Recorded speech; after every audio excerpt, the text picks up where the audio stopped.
বাহ, দারুণ কালার এসছে, কত দারুণ লাগছে না কালার, কি সুন্দর গন্ধ। বন্ধুরা, আজকের কষা চিকেনটা আমার বোনের বর বানিয়েছি, চলো তোমাদেরকে দেখাই। এবার তুমি এর মধ্যে কি কি দিয়েছো আমার ভিউয়ার্সদের জানতে চায়, বলো। চিকেন নিয়ে নিয়েছো না? চিকেন তার আগে বলো বলো। সরষের তেল দিয়ে, কাঁচা লঙ্কা, শুকনো লঙ্কা আর তেজপাতা ফোড়ন, এগুলো দিয়ে কষানো হচ্ছে। পেঁয়াজটা কষাবার পরে আলু দিয়েছো, তাই তো? আচ্ছা, আলুটাকে সাথে কষাচ্ছে, একদম কষা মাংস রান্না করে, একদম A1 মাংস বানায়। আমি এখানে আসলে এরই হাতে মাংস খাই, জানো তো বন্ধুরা। তো দেখো চিকেনটা এবার দেওয়া হচ্ছে। চিকেনের মধ্যে কি দিয়েছো দেখো, চিকেনটা কত লাল লাল লাগছে না। কি কি দেওয়া আছে চিকেনে?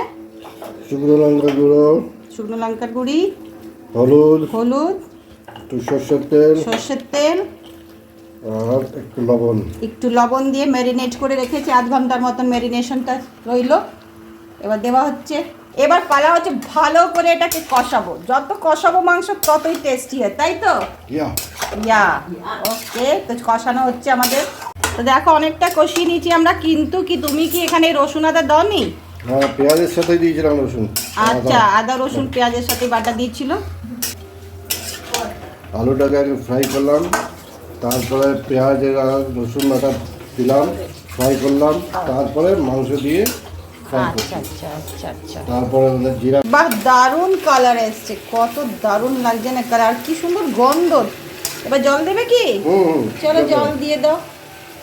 জলটা দিয়ে দিচ্ছি, অল্পই জল দিচ্ছি, কেন কি এটা কষা হবে তো, বাস আলু আর একটু মাংস সেদ্ধ হয়ে গেলেই হয়ে যাবে মাংসটা। চলো ভালো করে একটু মিলিয়ে নিচ্ছি।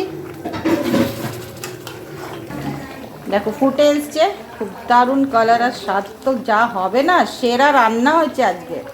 এবার গ্যাসটা বন্ধ করে দিলাম, আর এর দেখো কত দারুণ লাগছে, কেন কি সব পুরো ঝোলটাই টেনে নিয়েছে, আলুটা একদম কষা কষা হয়ে গেছে।